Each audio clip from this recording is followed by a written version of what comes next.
बच्चों, स्वागत है आप सबका आपके अपने चैनल स्कूल मैथ सर में। तो कैसे हैं आप सब? चलिए, हम एनसीईआरटी 9th क्लास की मैथ्स पढ़ रहे हैं, जिसका कि हम चैप्टर नंबर फर्स्ट देख रहे हैं, नंबर सिस्टम, या फिर हिंदी में क्या बोलते हैं, संख्या पद्धति। ठीक है, तो इस चैप्टर की मैंने 2 क्लास अपलोड कर दी हैं, जिसमें मैंने इस चैप्टर का बिल्कुल बेसिक सिखाया है। तो अगर आपने अभी तक वो क्लास नहीं देखी है तो आप प्लेलिस्ट में जाकर देख सकते हो। आज उसी सीरीज की हमारी तीसरी क्लास है। ठीक है, तो ये हमारा बेस क्लास का पार्ट 3 है। अब हम इसके बाद एक्सरसाइज के सवाल शुरू करेंगे। तो आज ये हमारा बेसिक कॉन्सेप्ट खत्म हो जाएगा। तो चलिए स्टार्ट करते हैं आज की क्लास। देखिए स्टूडेंट, हमें रियल लाइन के बारे में मैं आपको पहले भी बता चुका हूं। तो क्या होती है रियल लाइन? जो रियल नंबर से बनती है वो क्या कहलाती है? Real line. मतलब रियल नंबर में क्या क्या आता है? इसमें आते हैं रैशनल नंबर और इररेशनल नंबर। ठीक है, रैशनल और इररेशनल का फुल डिटेल मैंने इसके पहले जो 2 वीडियो डाले हैं उसमें मैंने अच्छे से बताया है, तो आप उसको जाके देख लो। वहां से आपको पूरे डिटेल में दोनों ही नंबर समझ में आ जाएंगे। ठीक, तो जब दोनों नंबर को कंबाइन कर दिया जाता है तब क्या बनता है? Real number. तो रियल नंबर को लेके जो लाइन ड्रॉ की जाती है वो क्या कहलाती है? Real line. ठीक है, तो रियल लाइन ये मैं बना रहा हूँ यहाँ पर। देखिए, ये 0, यहाँ +1 +2 +3 एंड डैश डैश डैश ये चलता जाएगा। और यहाँ पर -1 -2 -3 यहाँ पर ये चलता जाएगा। ठीक है, तो आप देख रहे हो 0 और 1 ये दोनों क्या है? Real number. 1 और 2 ये भी क्या है? Real number.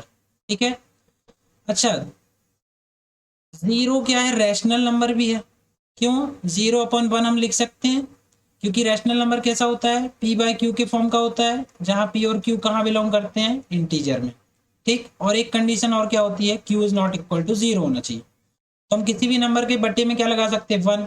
ठीक, तो 0/1 क्या होता है? ये 0 ही होता है। तो 0/1 क्या हो गया? p/q के फॉर्म का हो गया, जहां p और q दोनों नंबर कहाँ बिलोंग कर रहे हैं? इंटीजर में। क्यों? 0/1 क्या है? इंटीजर है। q is not equal to 0 है। क्यों? यहाँ पर देखिए q is not equal to 0 1 है। ठीक, ये 0 क्यों नहीं होना चाहिए? क्योंकि किसी भी नंबर के अपॉन में आप 0 लिखोगे तो मैथ्स में उसका आंसर क्या आता है? इनफाइनाइट। ये इनफाइनाइट का सिंबल होता है। इसको क्या बोलते हैं? Not defined. मतलब हम इसको परिभाषित नहीं कर सकते, हम इसको बता नहीं सकते कि इसका आंसर कितना आएगा। ठीक है, तो नीचे डिनोमिनेटर में 0 नहीं होना चाहिए, उसका आंसर क्या होता है? इनफाइनाइट होता है, इसलिए q is not equal to 0 होता है। ठीक, अच्छा, ऊपर 0 हो सकता है, किसी भी नंबर में ऊपर 0 हो सकता है, उसका आंसर हमेशा क्या आएगा? 0। तो रियल नंबर्स को लेकर के जो लाइन ड्रॉ की जाती है उसको क्या बोलते हैं? Real line. ठीक है, तो ये सारे क्या लिखे हैं? रैशनल नंबर लिखे हैं, या रियल नंबर बोल सकते हो आप, रैशनल नंबर से। तो इंपॉर्टेंट बात ये है कि 2 रैशनल नंबर्स के बीच में 0 और 1 2 रैशनल नंबर हैं, इनके बीच में कितने रैशनल नंबर हो सकते हैं और कितने इररेशनल नंबर हो सकते हैं? तो इसका आंसर है इनफाइनाइट रैशनल नंबर हो सकते हैं और इनफाइनाइट इररेशनल नंबर हो सकते हैं। ठीक है, 2 नंबर्स के बीच में इनफाइनाइट रैशनल नंबर और इनफाइनाइट इररेशनल। ये कैसे हो सकता है? जैसे देखिए 0.1 ये क्या है? 0.1 इन दोनों के बीच में है और ये रैशनल है ना। 0.235 ये क्या है? ये भी रैशनल नंबर है और इन दोनों के बीच में है। जैसे आपने रैशनल का एग्जांपल लिया, वैसे ही आप क्या लिख सकते हो? इररेशनल का। और एग्जांपल क्या हो जाएगा? जैसे मैं लिख दूं 0.1256987 एंड डैश डैश डैश। तो इररेशनल नंबर है, कैसा नंबर होता है? जो ना तो खत्म होता है और ना ही रिपीट होता है। तो ऐसे भी नंबर इसके बीच में होंगे। ठीक है, और वो कितने होंगे? इनफाइनाइट होंगे। 2 रैशनल नंबर के बीच में या 2 रियल नंबर के बीच में इनफाइनाइट रैशनल नंबर होते हैं और इनफाइनाइट इररेशनल नंबर होते हैं। क्लियर है? चलिए अगला कॉन्सेप्ट देखते हैं। How many rational numbers between 2 rational numbers? तो अभी मैंने आपको बता दिया 2 रैशनल नंबर के बीच में कितने रैशनल नंबर होते हैं? इनफाइनाइट। ठीक है, अब एक एग्जांपल लेते हैं। मान लीजिए 4 और 5, इसके बीच में आपको 9 रैशनल नंबर्स फाइंड करने। ठीक, अब कैसे फाइंड करेंगे? तो इसके लिए जो मैं मेथड आपको बता रहा हूं उसको आप ध्यान से समझ लीजिए। कि 4 और 5 के बीच में 9 रैशनल नंबर आपको बताने हैं। कितने भी बता सकते हैं, बस आप तरीका देख लीजिए कि कैसे निकाला जाता है। तो उसका तरीका ये है कि कितने नंबर निकालना है हमको, 9। तो सबसे पहले तो उसमें एक ऐड कर दो, 1 को ऐड कर दो, सबसे पहले 1 जोड़ दो, कितना हो जाएगा 10। ठीक है, अब इस 10 का इस 4 में क्या करो, मल्टीप्लाइड और डिवाइड। वैसे ही 5 में भी क्या करो, मल्टीप्लाइड और डिवाइड। देखो 10 से 10 आप काट दोगे तो 4 ही रहेगा, ये यहाँ भी काट दोगे तो 5 ही रहेगा, कोई फर्क नहीं पड़ने वाला। अब क्या होगा, इसको मल्टीप्लाइड कर लो, कितना जाएगा 40/10। यहाँ कितना जाएगा 50/10। अब देखो आपको दिखने लगा होगा 40 और 50 के बीच में आप कुछ नंबर्स जानते हो जिनको आप लिख सकते हो। कौन कौन से हैं, 41/10, 42/10, 43/10, 44/10, ऐसे ही 45/10, 46/10, 47/10, 48/10, और क्या हो जाएगा 49/10। कितने नंबर हो रहे हैं, 4 4 8 और 1 9। तो इस तरह से आप इसके बीच में कितने नंबर फाइंड कर लिए आपने, 9 नंबर। ठीक है, 9 रैशनल नंबर्स हमने इन दोनों के बीच में बता दिए। 9 से ज़्यादा भी हो सकते हैं। तो आपको तरीका याद रखना है, जितने रैशनल नंबर आपको फाइंड करने हैं उसमें आप एक ऐड कर दीजिए, फिर जो नंबर आपको मिल रहा है उसी का आप यहाँ इंटू करिए और डिवाइड करिए, फिर यहाँ इंटू करिए डिवाइड करिए, तो आपको ये जो गैप मिलेगा उसी में आपको जितने भी नंबर फाइंड करने हैं वो सारे नंबर्स मिल जाएंगे। क्लियर है। एक एग्जाम्पल और बता दे रहा हूँ इसी का, तो इसको पहले मैं मिटा देता हूँ। देखिए अगला एग्जाम्पल क्या है, मान लीजिए लिखा है 3/7, ठीक है, और लिखा है 13/7। इसके बीच में आपको 4 रैशनल नंबर फाइंड करने हैं, 4। सेम वही तरीका, 4 + 1 कर दीजिए, कितना जाएगा 5। अब इस 5 का ऊपर भी मल्टीप्लाइड करना है और नीचे डिवाइड देना है, तो ये हमने कर दिया। यहाँ पर 13/7 इंटू 5 और यहाँ पर डिवाइड 5। ठीक है, 5 से 5 काट सकते हो आप, कोई फर्क नहीं पड़ेगा। अब मल्टीप्लाइड करेंगे, कितना जाएगा 15/35, यहाँ 65/35। ठीक है, अब देखिए आप इसमें नंबर्स बता सकते हो, इसके बीच में तो बहुत सारे नंबर आपको मिल जाएंगे, सिर्फ आपको कितने बताना है, 4 बताना है। कितना जाएगा, ये कितना हो जाएगा 16/35, है ना, 17/35, 18/35, यहाँ कितना हो जाएगा 19/35।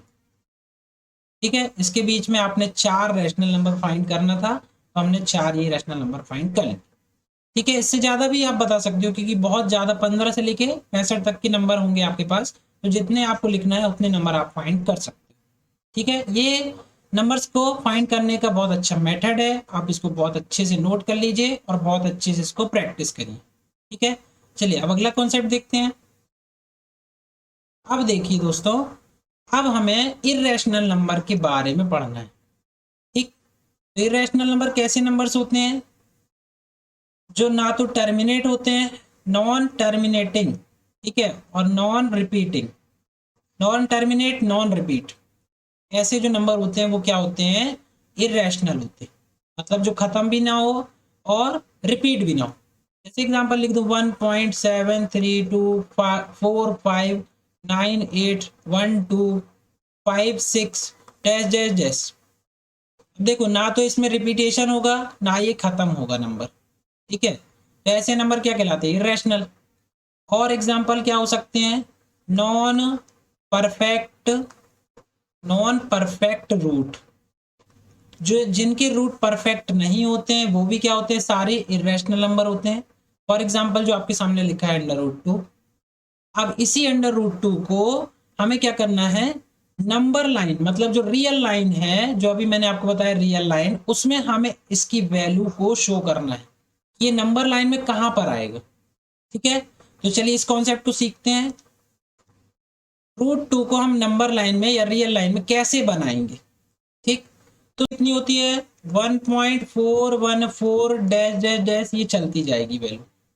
ठीक है, खत्म भी नहीं होगी और रिपीट भी नहीं होगी। तो हम √2 को कैसे रिप्रेजेंट करें। ठीक, तो इसका एक अच्छा तरीका होता है जो कि आपने इसकी पहली वाली क्लासों में सीखा होगा, तो क्या है वो तरीका? देखिए, आप एक ट्राइंगल पढ़ के आए हो। कौन सा ट्राइंगल पढ़ के आए हो? ये ट्राइंगल। क्या है इस ट्राइंगल का इंपॉर्टेंस? इसमें एक एंगल जो होता है 90 डिग्री होता है। तो मान लो मैंने ये एक ट्राइंगल बना दिया, ट्राइंगल ABC, जहां पर एंगल बी क्या है 90। ये कैसा ट्राइंगल हो गया? ये हो गया राइट एंगल ट्राइंगल। ठीक है, राइट एंगल ट्राइंगल, जहां पर 90 के सामने क्या होता है? हाइपोटेनियस, कर्ण। ठीक है, ये क्या होता है? परपेंडिकुलर, और ये क्या होता है? बेस। तो इसमें आपने एक फॉर्मूला पढ़ा होगा। कौन सा फॉर्मूला? Pythagoras theorem. ठीक है, पाइथागोरस थ्योरम क्या होता है? हाइपोटेनियस का square is equal to perpendicular का स्क्वायर प्लस बेस का स्क्वायर। कर्ण का वर्ग बराबर लंब का वर्ग प्लस आधार का वर्ग। ये फॉर्मूला आप पढ़ के आए हैं। ठीक, इसी फॉर्मूले की हेल्प से हम इसको ड्रॉ करेंगे। अब आपके मन में सवाल आ रहा होगा, इसकी हेल्प से हम इसको कैसे ड्रॉ कर लेंगे? तो देखिए तरीका क्या है। √2 को, क्या √2 को मैं ऐसा लिख सकता हूं क्या? देखिए, √1 + 1 लिख सकता हूं, बिल्कुल लिख सकता हूं। ठीक है, अच्छा मैं अगर इसमें स्क्वायर लगा दूं, 1 का स्क्वायर प्लस 1 का स्क्वायर, तो भी कोई फर्क नहीं पड़ रहा। ठीक है, मतलब ये इस टाइप का दिखने लगा ये। ठीक, मतलब √2 को ऐसा लिखा जा सकता है, लिख सकते हैं कि नहीं? देखो इस टाइप से, मतलब इसको हम क्या लिख बोल सकते हैं कि ये हमारा परपेंडिकुलर हो गया और ये हमारा क्या हो गया? बेस हो गया। मतलब परपेंडिकुलर का स्क्वायर प्लस बेस का स्क्वायर इज इक्वल टू क्या होता है? हाइपोटेनियस का स्क्वायर, है ना। तो हमने स्क्वायर हटा के यहाँ पर क्या लगा दिया? रूट लगा दिया। ठीक है, मतलब ये हमारा फॉर्मूला निकल के आ गया। मतलब क्या लिखा जा सकता है? ये √2 है इज इक्वल टू, उसको हम क्या लिख सकते हैं? 1 का स्क्वायर प्लस 1 का स्क्वायर। यही वैल्यू हम इससे शो कर सकते हैं। अब देखिए, हमने इसको इस फॉर्मेट का बना लिया। अब हम इसको ड्रॉ कैसे करेंगे, है ना? तो ड्रॉ करने के लिए देखिए, पहले तो हम क्या करते हैं? एक नंबर लाइन यहाँ पर बना लेते हैं, एक रियल लाइन। ये 0 है, यहाँ पर पॉजिटिव, राइट में पॉजिटिव डिजिट आते हैं और लेफ्ट में क्या आते हैं? निगेटिव। तो ये चलता जाएगा यहाँ पर -1 -2 -3 डैश डैश डैश। ठीक है, अब देखिए हम क्या करते हैं? हम कंपास की सहायता से इस 0 को हम क्या करते हैं? यहाँ से लेकर हम 1 सेंटीमीटर, जैसे ये 1 का स्क्वायर लिखा है तो हमने क्या बना लिया? बेस क्या है हमारा? 1 है। ठीक है, 1 का स्क्वायर मतलब 1 सेंटीमीटर हमने कंपास की सहायता से यहाँ पर आर्क बनाया एक, ये आर्क बना लिया मैंने। ठीक है, ये आर्क बन गया 1 सेंटीमीटर का। ये डिस्टेंस कितनी हो गई? 1 सेंटीमीटर। ठीक, अब इस 1 सेंटीमीटर में मैं एक परपेंडिकुलर ड्रॉ करूंगा। ठीक है, परपेंडिकुलर बाइसेक्टर ड्रॉ करूंगा जो कि 90 डिग्री का एंगल बनाएगा। ठीक, तब उसको कैसे ड्रॉ किया जाता है ये आप पहली क्लास में भी पढ़ चुके हो, पर फिर से बता देता हूँ। जो कंपास की नोक है उसको यहाँ रखना। ठीक, यहाँ से आप एक ऐसा आर्क बनाना। ठीक है, फिर नोक को यहाँ पर रखना, फिर एक आर्क यहाँ काटना, फिर यहाँ पर रखना, फिर एक आर्क यहाँ काटना। ठीक है, फिर यहाँ पर नोक रख के ऊपर की तरफ एक आर्क, फिर यहाँ पर नोक रख के यहाँ पर एक आर्क। ठीक है, तो ये जो आपको इंटरसेक्शन पॉइंट मिल रहा है, इसको आप स्केल की सहायता से मिला देना। ऐसे ये आप मिला देना, ये क्या बन जाएगा? Perpendicular bisector. ठीक, ये 90 डिग्री हो गया। मतलब हमारा आधा जो ट्राइंगल है वो ड्रॉ हो गया। देखो आधा ट्राइंगल मतलब ये ऐसा ड्रॉ हो गया, जो कि ये 1 है और ये भी 1 है। अगर मैं इस डिस्टेंस को मिला दूं तो मुझे क्या मिल जाएगा? √2 मिल जाए। ठीक है, तो यही हमको यहाँ पर करना है। जहाँ पर ये क्या होता है? 90 डिग्री होता है, तो परपेंडिकुलर बाइसेक्टर क्या होता है? 90 डिग्री ही बनता है, तो ये 90 डिग्री बन गया। अब फिर आप कंपास की सहायता से 1 सेंटीमीटर यहाँ पर नोक रख के फिर यहाँ पर एक आर्क बना लेना, जो कि यहाँ से लेके यहाँ तक की डिस्टेंस हो जाएगी 1 सेंटीमीटर। ठीक है, तो ये 1 सेंटीमीटर बन गया नीचे, यहाँ पर भी 1 सेंटीमीटर बन गया, ये 90 डिग्री बन गया। ठीक, ये जो हमें पॉइंट मिल रहा है, इसको आप क्या करोगे? इसको आप ये 0 वाले पॉइंट से मिला देना। ये यहाँ से ये हमने मिला दिया, देखो ये मिला दिया। ठीक है, तो ये जो हमें डिस्टेंस मिली है, यही क्या है? राइट एंगल ट्राइंगल के कॉन्सेप्ट से यही डिस्टेंस क्या हो जाएगी? √2 के बराबर हो जाएगी। क्यों? यहाँ पाइथागोरस थ्योरम लग जाएगा, जो कि ये 90 बना रहा है। देखो कैसा ट्राइंगल बन रहा है ये? Right angle triangle ABC, B 90 है। बेस 1 है, परपेंडिकुलर 1 है, तो ये हाइपोटेनस क्या हो जाएगा, √2। फिर आप कंपास की सहायता से इस डिस्टेंस को नाप लेना और यहाँ पर एक आर्क बना लेना इस टाइप से। ठीक है, तो यहाँ से लेकर के यहाँ तक की जो डिस्टेंस आपको मिलेगी यही क्या हो जाएगी, √2। और यहाँ पर लिख देना कि ये डिस्टेंस कितनी है, √2 सेंटीमीटर। क्लियर है? तो इस तरह से इर्रेशनल नंबर्स को शो किया जाता है। आ गया समझ में? अब देखिए, अब मैं एक और कॉन्सेप्ट आपको बता रहा हूं जो इसी से जुड़ा हुआ है। ठीक, तो पहले मैं इसको रफ कर देता हूं। देखिए दोस्तों, अब हमें क्या ड्रॉ करना है, √3। ठीक है, √3 हमें ड्रॉ करना है। इसके लिए भी हम क्या करेंगे, राइट एंगल ट्राइंगल का कॉन्सेप्ट यूज करेंगे। कैसे होगा वो देखिए, एक राइट एंगल ट्राइंगल है। ठीक, तो इसका हाइपोटेनस हमें क्या दिया, √3। हम जानते हैं हाइपोटेनस का स्क्वायर क्या होता है, परपेंडिकुलर का स्क्वायर प्लस बेस का स्क्वायर। ठीक है, तो क्या हम √3 को ऐसा लिख सकते हैं, क्या इसको कैसा लिख सकते हैं, 1 + 2 लिख सकते हैं। ठीक, अब लेकिन हमें वैल्यू चाहिए स्क्वायर के फॉर्म में, तो हम स्क्वायर के फॉर्म में अगर लिखेंगे तो 1 का स्क्वायर तो 1 होता है, लेकिन हम 2 का स्क्वायर कर देंगे तो कितना आ जाएगा, ये जाएगा 4। 4 + 1 क्या हो जाएगा, 5 हो जाएगा। लेकिन हमें तो चाहिए √3, तो हमें √3 बनाना है, इसलिए हम क्या लिखेंगे इसको, √2 का स्क्वायर। मतलब हमें क्या ड्रॉ करना है, पहले परपेंडिकुलर ड्रॉ करना है और बेस इसको ड्रॉ करना है, तब हमारा आंसर आएगा। ठीक है, अब देखिए इसको कैसे ड्रॉ किया जाएगा। ये हमने क्या बना ली, ये हमने नंबर लाइन बना ली, रियल लाइन। ये 0 हो गया, ये +1, +2, यहाँ +3। ठीक है, यहाँ क्या हो गया, -1, -2। अब देखिए आपको पहले क्या बनाना पड़ेगा, √2। तो √2 बनाना मैंने अभी आपको सिखाया है। √2 आप कैसे बनाओगे, तो वो मैं ड्रॉ कर दे रहा हूँ डायरेक्ट। ठीक है, वो मैं आपको बता चुका हूँ कैसे ड्रॉ हो रहा है। ठीक, ये हमारा क्या बन गया, √2। ठीक है, ये हमारा क्या बन गया, √2। इस लाइन को आप आगे भी बढ़ा सकते हो इस तरह से। ठीक है, ये लाइन हमारी आगे बढ़ी। ठीक, लेकिन ये जो पॉइंट मिल रहा है यहाँ से, ये क्या बन रहा है, 90 डिग्री, है ना। तो ये हमारा राइट एंगल ट्राइंगल बन गया। ये डिस्टेंस हो गई 1, ये भी हो गई 1। ठीक है, अब हमें √2 पता है कि √2 हमने ड्रॉ कर लिया है। ये हमारा क्या बन गया, बेस। ठीक, अब हमें इसमें क्या बनाना है, परपेंडिकुलर, जो कि कितना है, 1। तो अगर आपको परपेंडिकुलर बनाना है तो आपको क्या करना पड़ेगा, पहले इसका परपेंडिकुलर बाइसेक्टर बनाना पड़ेगा। ठीक, वो बताना मैं आपको सिखा चुका हूँ।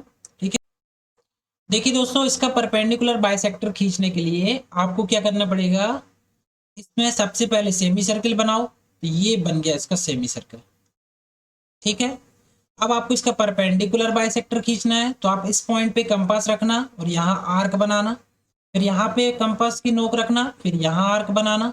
ठीक, फिर इस जहाँ पर ये इंटरसेक्शन पॉइंट मिल रहा है, इससे एक आर्क यहाँ बनेगा और इससे बनाओगे तो एक आर्क यहाँ बनेगा। ठीक है, ये जो आपको लाइन मिल गई है, यही क्या बनेगी, इसकी परपेंडिकुलर बाइसेक्टर। ठीक है, इसको मिला देंगे तो देखिए ये बन गया हमारा 90 डिग्री। ठीक, ये हमारा क्या बन गया, 90 डिग्री। ठीक है, तो ये कितना, इसको हमको कितना लेना है, परपेंडिकुलर को 1। यहाँ से लेके आप यहाँ डिस्टेंस कंपास से नाप लेना, फिर यहाँ पर उसकी नोक रख के यहाँ पर एक आर्क बना देना। ये जो डिस्टेंस हमें मिलेगी ये कितनी हो गई हमारे पास, 1 सेंटीमीटर। ठीक है, इस डिस्टेंस को आप क्या करोगे, इस पॉइंट से मिला देना। ठीक है, इस पॉइंट से आप इसको मिला देना। ये हमने मिला दिया। ठीक है, तो जैसे इस पॉइंट से मिलाओगे, यहाँ से लेके इस पॉइंट से लेके इस पॉइंट तक की जो ये डिस्टेंस है, यही क्या बन जाएगी, हमारी √3। ठीक है, तो आप इसको मेजर कर लेना कंपास से, फिर यहाँ पर एक आर्क बना देना, ये यहाँ पर एक आर्क काट देना। ये जो पॉइंट मिलेगा वो 0 से लेके यहाँ तक की जो डिस्टेंस होगी वही हमारी क्या बन जाएगी, √3। ठीक है, तो इस तरह से आप क्या कर सकते हो, √2 और √3 को ड्रॉ कर सकते हो। अब सवाल ये उठता है कि क्या अगर मुझे √3 ड्रॉ करना है तो क्या पहले मैं √2 को ड्रॉ करूंगा क्या, सवाल ये उठता है। और अभी तो छोटा नंबर दिया है, मान लो बड़ा नंबर आ जाए √45, तब मैं क्या करूंगा, और बड़ा नंबर आ जाए 225, तब मैं क्या करूंगा, कैसे ड्रॉ करूंगा इसको। तो इस तरह के नंबर्स को ड्रॉ करने के लिए किसी दूसरे नंबर की हेल्प ना लेनी पड़े, इसके लिए एक जनरल सॉल्यूशन बताया गया है। ठीक, मतलब आपको इतना सारा ये सब काम नहीं करना है, सीधे आपको एक सॉल्यूशन दिया गया है, उस सॉल्यूशन को आपको फॉलो करना है, तो आपका आंसर बहुत जल्दी और बहुत आसानी से आ जाएगा। मतलब बहुत जल्दी आप नंबर लाइन में रूट वाले इरेशनल नंबर को ड्रॉ कर सकते हो। तो वो क्या है कॉन्सेप्ट, चलिए देखते हैं। तो देखिए, ये है हमारा कॉन्सेप्ट। मान लो हमें रूट एक्स की वैल्यू निकालना है, ठीक, या रूट एक्स की जगह आप ऐसा मान लो कि रूट 5 निकालना है, तो उसी की जगह हमने 5 की जगह क्या ले लिया, एक्स। तो रूट एक्स अगर मान लो निकालना है, तो उसके लिए बहुत अच्छा ये जनरल सॉल्यूशन बताया गया है। तो क्या है जनरल सॉल्यूशन, देखिए, draw line of length x. सबसे पहले आपको एक्स लेंथ लेके एक लाइन ड्रॉ कर, ये हमने लाइन ड्रॉ कर दी, ये एक्स लेंथ की हमने एक लाइन ड्रॉ कर, ठीक है। एक्सटेंड इट बाय 1 यूनिट, इसको 1 यूनिट और बढ़ाना है, ठीक है, 1 यूनिट ये बढ़ गई यहाँ पर, ठीक।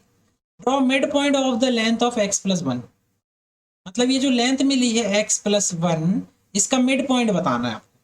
तो एग्जाम्पल से आप समझ सकते हो, देखो सबसे पहले एक्स मतलब 5 सेंटीमीटर लंबी लाइन खींच ली, 5 सेंटीमीटर ये खींच गई, फिर 1 सेंटीमीटर और बढ़ा दो, तो 5 और 1 कितना हो जाएगा, 5 प्लस 1 कितना हो जाएगा, 6।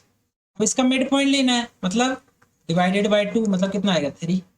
तो 0.3 जो होगा वो इसका मिड पॉइंट होगा, लेकिन एक्स के टर्म में लोगे तो एक्स प्लस 1/2, ये क्या हो जाएगा, मिड पॉइंट। तो हमने मान लिया मिड पॉइंट यहाँ पर आ गया, इसका मिड पॉइंट, ठीक है। मतलब ये जो डिस्टेंस है इस तरफ, ये एक्स प्लस 1/2, और इस तरफ की डिस्टेंस भी एक्स प्लस 1/2, ये डिस्टेंस हो गई, ठीक है। अब इसको इसको हमें सेंटर पॉइंट मान के क्या करना है, एक सेमी सर्किल ड्रॉ करना है।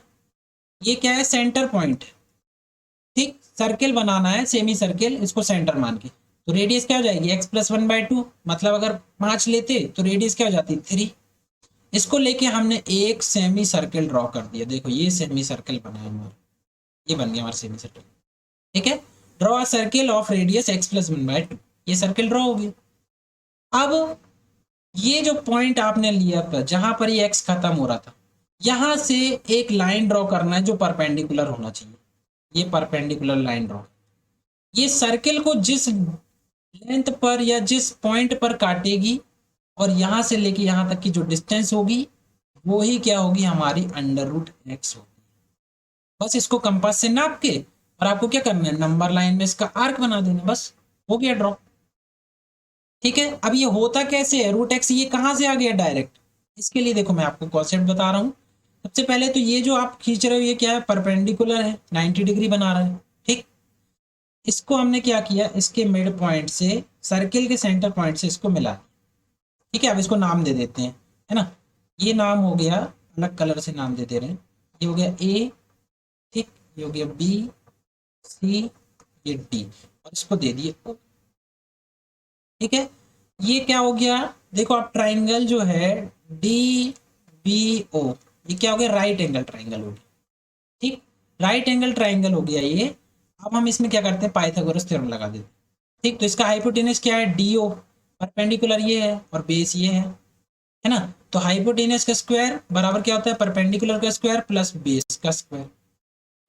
अब हाइपोटेनस क्या है, देखिए ओ से लेके डी, मतलब सेंटर से लेके सरकमफेरेंस तक की डिस्टेंस क्या होती है, रेडियस ही होती है। रेडियस कितनी है, एक्स प्लस 1/2 है रेडियस, इतना हमको पता चल गया। बी डी हमें पता करना है ना, बी डी पता करना है। अभी हम जानते रूट एक्स होती है, लेकिन यहाँ से आना भी चाहिए बी डी कितना है, ठीक है। और हमें क्या निकालना है, ये distance base O B, O B हमें पता नहीं है। तो देखिए ओ बी कैसे निकालेंगे, O B is equal to कैसे निकलेगा, देखो ये ओ सी लेंथ जो दिख रही है आपको, ओ सी माइनस ओ सी लेंथ से अगर आप बी सी घटा दो, कितना घटा दो, ओ सी से अगर बी सी को घटा दो तो आपको ओ बी मिल जाएगा। ध्यान से देखो इसको, अगर हमने ओ सी से, यहाँ से देखो ओ सी ये पूरी है, इससे हमने क्या किया, बी सी को घटा दिया, तो हमें ये डिस्टेंस मिल जाएगी ना ओ बी, ठीक है। इसी कॉन्सेप्ट को यहाँ लगा दो, so O B is equal to क्या हो जाएगा, ओ सी। अब ओ सी क्या है, ओ सी रेडियस है, देखो सेंटर से लेके सरकमफेरेंस तक की डिस्टेंस क्या होती है, रेडियस। तो x plus 1/2 minus B C कितना है, ये तो 1 है, तो कितना जाएगा, एक्स प्लस 1 और 2 का मल्टीप्लाइड यहाँ तो -2/2, ये हो जाएगा एक्स माइनस 1/2। सो ओ बी बराबर हमें कितना मिल गया, एक्स माइनस 1/2, अब हम इसमें अगर पाइथागोरस थ्योरम लगाएंगे तो क्या आना चाहिए, देखो ओडी का square is equal to perpendicular क्या है, बीडी का स्क्वायर और प्लस ओ बी का स्क्वायर, यही हमें दिया गया है। ठीक, तो ओडी बीडी की वैल्यू हमें चाहिए है, तो बीडी का स्क्वायर अगर आप यहीं रखोगे, ओबी को वहां ले जाएंगे तो क्या जाएगा, ओडी का स्क्वायर माइनस ओबी का स्क्वायर। ठीक है, सो बीडी स्क्वायर हमें फाइंड करना है। तो ओडी की वैल्यू हमको क्या दी गई, देखो ओडी पता चल गया हमको x plus one by two इसका whole square minus x minus one by two इसका होल स्क्वायर। ठीक है, यही होगा, ओबी की वैल्यू है x minus one by two. इसको सॉल्व कर लेंगे, वन बाय स्क्वायर करोगे तो ये वन बाय फोर के फॉर्म में बाहर आ जाएगा। इसको मल्टीप्लाइड, इसका होल स्क्वायर का फॉर्मूला खोल देंगे तो x square plus one plus two x, ये माइनस है यहाँ ब्रैकेट लगा लो, ये हो जाएगा x square plus one minus two x. ठीक है, ये वन बाय फोर हो गया। अब आप यहाँ से माइनस को अंदर मल्टीप्लाइड करोगे तो माइनस का एक्स स्क्वायर माइनस का वन और प्लस का टू एक्स, ऐसे ही आएगा। एक्स स्क्वायर से ये कैंसिल, वन से भी ये cancel, two x plus two x क्या हो गया, ये हो गया फोर एक्स, फोर से फोर कैंसिल हो गया। तो बी डी स्क्वायर बराबर क्या आ गया हमारे पास एक्स। तो बी डी बराबर जब निकालोगे तो यहाँ स्क्वायर हटेगा तो क्या लग जाएगा, रूट, मतलब बी डी बराबर क्या आ गया, रूट एक्स। तो इस तरह से ये प्रूफ हो गया कि ये जो लेंथ होती है ये क्या होती है, रूट एक्स। ठीक है, कंपास की सहायता से आप इसको यहाँ पर नोक को रखना और यहाँ से आप डिस्टेंस नाप लेना, फिर एक नंबर लाइन लेके, ये 0 पॉइंट हो गया, यहाँ से एक आर्क काट देना, तो ये जो डिस्टेंस आपको मिलेगी, ये पॉइंट जो मिलेगा 0 से लेके यहाँ तक, यही क्या होगा हमारा अंडर रूट एक्स होगा। क्लियर है, तो ये जनरल सॉल्यूशन है कि आप बहुत आसानी से इसको कैसे कर सकते हो। अब इसी जनरल सॉल्यूशन के मैं एक दो एग्जांपल कराता हूं ताकि आपको पूरी तरह से क्लियर हो जाए। ठीक, तो देखिए अब हमें रूट 7 ड्रॉ करना।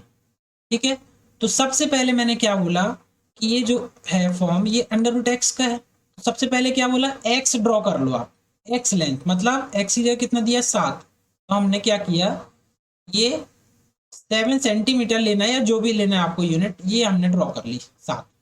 फिर इसके बाद इसको एक यूनिट और बढ़ाना है, तो ये एक यूनिट और बढ़ गया। ठीक है, अब टोटल कितनी हो गई, 8 यूनिट, टोटल लेंथ कितनी होगी 8। मिड पॉइंट कैसे निकालोगे, 2 का भाग दे देना तो 4 आ जाएगा। अब यहाँ से आप नाप लेना 4 सेंटीमीटर, तो वो पॉइंट आपको यहाँ मिलेगा मिड पॉइंट, तो 4 यहाँ भी होगा 4 यहाँ भी होगा। फिर यहाँ कंपास की नोक रखना और इतनी रेडियस का एक क्या बना देना, सेमी सर्कल बना देना, ये बन गया सेमी सर्कल। अब कुछ नहीं करना है, ये जो पॉइंट है स्केल की सहायता से इसमें परपेंडिकुलर बाइसेक्टर आप खींच दोगे, ये जो आपको डिस्टेंस मिलेगी ये वाली, यही क्या कहलाएगी हमारी अंडर रूट 7 कहलाएगी। ठीक है, बहुत आसान है, देखो यहाँ पे आप इसको क्या करोगे, कंपास की सहायता से इसमें नोक में रखना और यहाँ तक का आप इसको नाप लेना, फिर एक आप नंबर लाइन बना लेना, ये हो गया 0, ये 1, ये 2, ये 3, यहाँ पर उसकी नोक रखना, जितना आपने आर्क नापा है उसको यहाँ पर कट कर देना, बस यहाँ से लेके यहाँ तक की जो डिस्टेंस आपको मिल रही है वही क्या हो जाएगी, रूट 7, और ये क्या हो जाएगा, रूट 7 की वैल्यू हो जाएगी यहाँ पर। तो बहुत आसान तरीका है, बहुत आसानी से अब हम किसी भी नंबर को रिप्रेजेंट कर सकते हैं और बहुत टाइम भी नहीं लगेगा आपको और बहुत आसानी से हो भी जाएगा। ठीक है, एक एग्जांपल और बता देता हूँ, ये लिखा है अंडर रूट 4.5, चलो इसको ड्रॉ करते हैं। कैसे ड्रॉ होगा ये, सबसे पहले ये एक्स है, मान लो अंडर रूट एक्स। ठीक, तो इसको ड्रॉ करना है हमको, तो आप क्या करोगे, सबसे पहले 4.5 का ये हमने बना लिया, फिर 1 यूनिट इसको बढ़ाना है, ये बढ़ गया 1 यूनिट। ठीक है, अब दोनों को ऐड कर दो, 4.5 प्लस 1/2 कर दो, क्या जाएगा 5.5/2, कितना हो जाएगा, 2 से काटोगे 1 बचेगा, 2.75 के लगभग आएगा, तो 2.7। ठीक है, 2.7 आपको क्या करना है, इसका मिड पॉइंट बनाना है। मिड पॉइंट आप बना सकते हो, लाइन का मिड पॉइंट आप बना सकते हो बहुत आसानी से। ठीक, कंपास की सहायता से ही बना सकते हो और आप स्केल से ही बना सकते हो। ठीक है, अब देखिए ये हमें मिड पॉइंट मिल गया। ठीक, यहाँ से लेके यहाँ तक उसकी रेडियस नाप लेना कितनी आ रही है, यहाँ से भी यहाँ तक इक्वल ही आएगी दोनों। फिर इसी रेडियस का एक आपको क्या करना है, सेमी सर्कल ड्रॉ करना है, तो ये हमने सेमी सर्कल ड्रॉ कर दिया।